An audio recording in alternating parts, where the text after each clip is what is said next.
kita tidak bisa menyamaratakan setiap orang.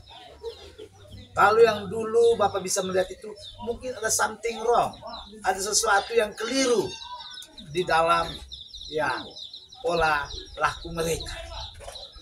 Kita bisa melihat yang dulu itu berasal dari para politisi, sedangkan Pak Saka ini berasal dari seorang birokrat. Jadi orang yang memang mumpuni, yang sudah menguasai permasalahan di bidang pemerintahan. Maka setiap kali melayani di sana sini, saya yakin beliau mempunyai hati nurani sebagai seorang birokrat bahwa keadaan kita, masyarakat kita demikian. Tetapi beliau tidak memegang kekuasaan untuk itu. Itu yang pertama. Beda politisi dengan birokrat. Sehingga mungkin tadi Pak Saka sudah bicara, kalau beberapa periode selama ini di Flores Timur yang memimpin kita itu adalah berasal dari para politisi, ya, maka kali ini jika Tuhan memberkati, dan saya yakin saya harus mempunyai iman sebesar biji sawi saja, dalam Injil sudah dibilang engkau bisa memindahkan gunung. Jadi kita sekarang saya keliling bersama Pak Saka bekerja sambil berdoa. Jadi Pak Saka birokrat puluhan tahun sudah menguasai, tidak perlu diajari lagi buaya berenang. Dia sudah tahu penderitaan orang setiap kali membuat ya anggaran di setiap dinasnya, apalagi dinas pendidikan dan kebudayaan. Saya kenal beliau ini karena gara-gara sesama kepala dinas. Saya kepala dinas pendidikan di Kalimantan, beliau di Lembata. Orang sederhana dan punya kemampuan yang bagus. Buktinya Lembata bisa maju. Dia memimpin sumber daya manusia di sana sebagai itu tadi kepala dinas PPO.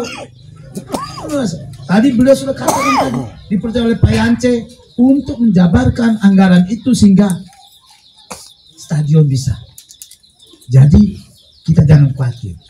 Sekali ini saya orang yang dari luar sebagai calon pemimpin.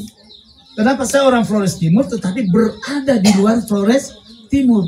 Jadi cara pandang saya, cara melihat saya tidak bisa dibatasi, ibarat kata dalam tempurung, karena saya tidak hidup di sini. Kita bisa melihat perkembangan daerah di sana sini, sama seperti Pak Felix, orang Flores Timur yang tinggal di Jakarta. Dia sudah bisa melihat. Saya di Kalimantan.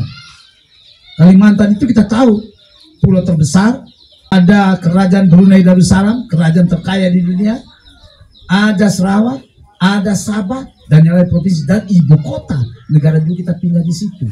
Jadi Presiden Jokowi sendiri mempunyai cara pandang luar biasa untuk pembangunan. Maka yakin, saya memang ingin merubah. Kenapa di daerah lain bisa? Kenapa kita Flores Timur tidak bisa?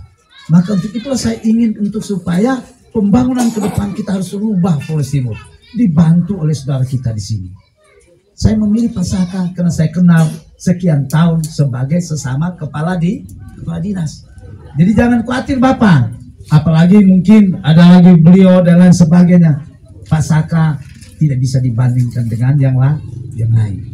Tapi yang terpenting sebagai jelas Pak Saka tadi sudah ungkapkan. Beliau sudah selesai dengan diri sendiri. Saya juga demikian. Tadi saya lupa, mohon maaf, tapi saya kira karena saya sudah kedua kali, lalu ada kurikulum vitae saya di situ, mama bapak mungkin sudah baca. Jadi saya namanya itu tadi. Saya punya istri satu dan tetap harus satu, gitu.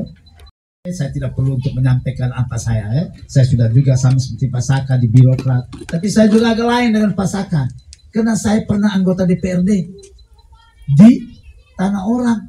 Tahun 87 itu kan para PNS bisa menjadi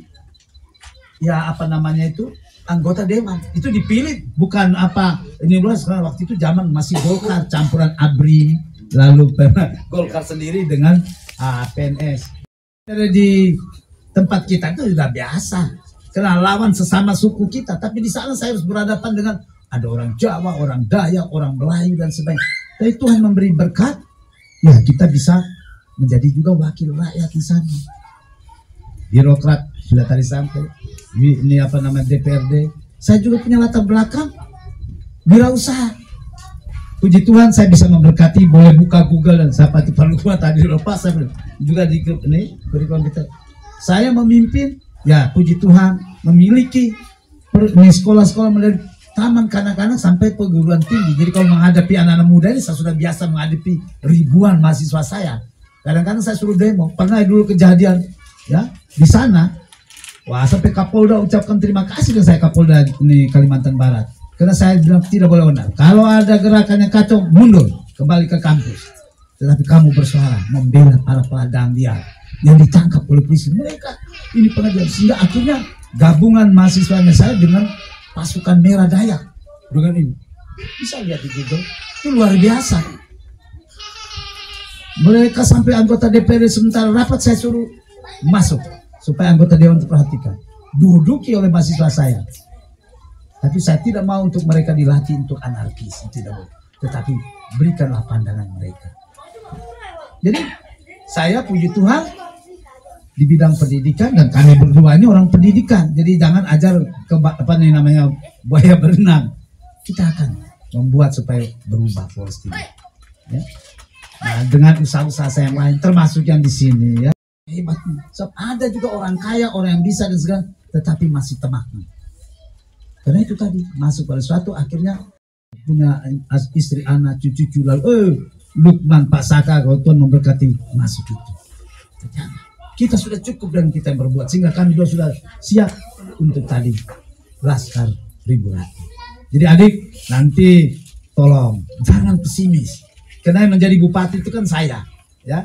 Pak Saka juga demikian orang baik, tidak bisa disamakan dengan yang lain.